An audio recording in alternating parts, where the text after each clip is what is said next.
kung titingnan mo yung macroeconomic assumptions na ginagawa tuwing budget, ang revenue natin is falling because of graft and corruption.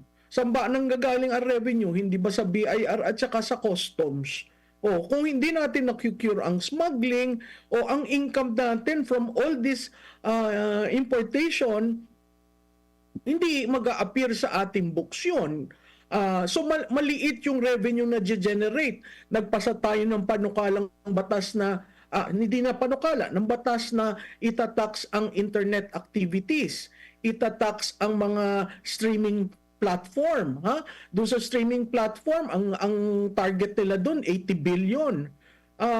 So talagang nagtataas ng tax, hindi lang parang indirect, pero kung ikaw nanonood ng Netflix, mararamdaman mo yon. So paikot yung ginagawa, imbis na sabihin na magtatax kami kay Juan de la Cruz. Kasi si Juan de la Cruz, kung hindi mo nabibigyan ng maayos na serbisyo, itatax mo siya.